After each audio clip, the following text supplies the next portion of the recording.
The hearing room was thick with tension before the gavel even struck.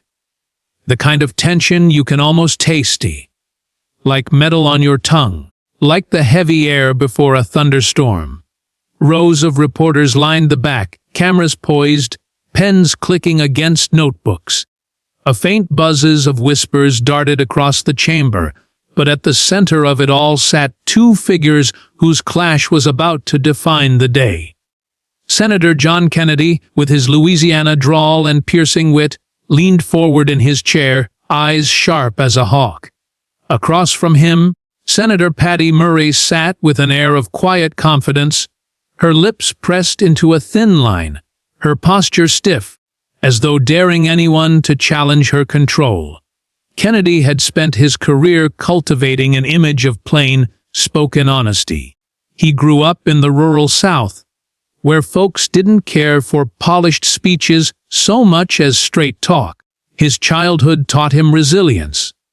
Days spent hauling hay in the blazing heat, nights sitting by his father's worn-out radio, listening to stories of justice and fairness. Kennedy carried those lessons with him into politics, determined never to forget the voices of the people back home who felt ignored by Washington's marble halls. Yet behind that humor and country, boy charm was a sharp mind that hated arrogance more than anything else. Patty Murray's journey couldn't have been more different. She rose from a small town background in Washington state, the known at first as the mom in tennis shoes, fighting for education and families. But over decades in power, that grassroots fire had hardened into a shield. She learned how to wield authority like a weapon, shutting down opposition with procedural control, wearing down challengers with endless patience until they broke. Somewhere deep inside, she still told herself she fought for what was right. But somewhere along the way, the weight of Washington, the ego battles, the constant fight to maintain her seat at the table, those pressures began to calcify into pride.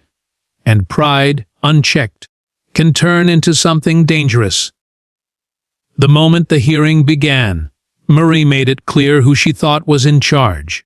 She interrupted staffers, cut off witnesses mid-sentence, and tightened the reins on questioning. Each time a senator leaned in to probe deeper, her gavel, or her glare, shut them down. Kennedy had been watching at first quietly, his fingers steepled under his chin. But when it came his turn to ask questions, Murray moved swiftly, snapping, "We're moving on." Before he could even finish his sentence, the room froze. Kennedy leaned back, letting the silence stretch. His colleagues glanced nervously at him, recognizing the storm that was about to break. Slowly, he adjusted his glasses, his voice calm but loaded with steel. "Senator Murray," he drawled, "I reckon the American people didn't send us here to play musical chairs with the truth. They sent us here to get answers. Now, I'd appreciate the courtesy of letting me do my job." The air grew heavy. Murray's face tightened, her eyes narrowing. "This committee follows rules, Senator. We are not here for grandstanding." That word, grandstanding, hit Kennedy like a spark to dry kindling. He leaned forward, his voice rising not in anger, but in conviction, each word slicing through the tension like a blade. "Mom, I don't give a flip about grandstanding. I care about accountability. And right now, you're treating this chamber like it's your own front porch instead of the people's house." Gasps rippled through the gallery. Reporters scribbled furiously. For a moment, it felt like the whole country was holding its breath. But beneath the verbal duel was something deeper. Two worldviews colliding. Kennedy's sense of duty to the plain-spoken people who trusted him versus Murray's fierce need to maintain order and control in a world where power slipped quickly from those who didn't wield it tightly. The clash ignited subplots that had been simmering beneath the surface. One subplot involved the witnesses themselves, ordinary citizens who had come to testify about mismanagement of government programs. They had stories of hardship, of being ignored, of fighting for help that never came. Each time Murray cut them off, their frustration grew.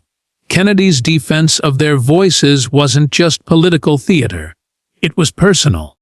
He remembered being one of them, growing up in a family that had to fight tooth and nail for every opportunity. Another subplot unfolded quietly among the younger senators in the room. Many of them new to Washington, still finding their footing. Watching Kennedy refuse to bow to Murray's authority planted something in them. A seed of courage. They saw that challenging arrogance wasn't about ego, it was about integrity.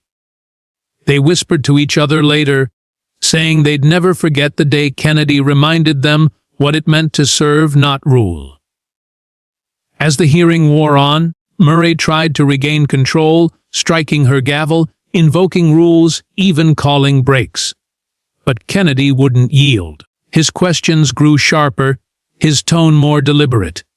And each time Murray tried to silence him, he returned with a line that cut through her defenses. The truth doesn't need a time limit. You can silence me, Senator, but you can't silence the folks watching at home. The climax came when a witness, a single mother named Rebecca, timidly raised her voice. She had been silenced twice already by Murray, her words dismissed as irrelevant. But Kennedy turned to her, his hand outstretched. "Mom, go ahead. This is your time." Tears welled in her eyes as she spoke of losing her job, of pleading with agencies for help, of the endless wait for answers that never came. The room fell utterly silent. Even Murray sat motionless, her authority stripped bare in the face of raw humanity. When Rebecca finished, Kennedy leaned back, his eyes misting, and whispered, "That's why we're here." It was in that moment that the lesson crystallized, not just for Murray, not just for the senators in the room, but for everyone watching. Power means nothing if it silences the very people it's meant to serve. Authority is hollow when it drowns out truth. The resolution came not with thunderous applause, but with a quieter, deeper resonance. Murray sat, visibly shaken, forced to confront the line between order and arrogance. Kennedy, for all his fire, ended not with condemnation, but with reflection. "We're stewards," he said softly. "Not kings, not queens, just stewards of the people's trust. And if we forget that, we don't deserve to sit in these chairs." The hearing closed, the cameras clicked off, but the echoes of that day lingered.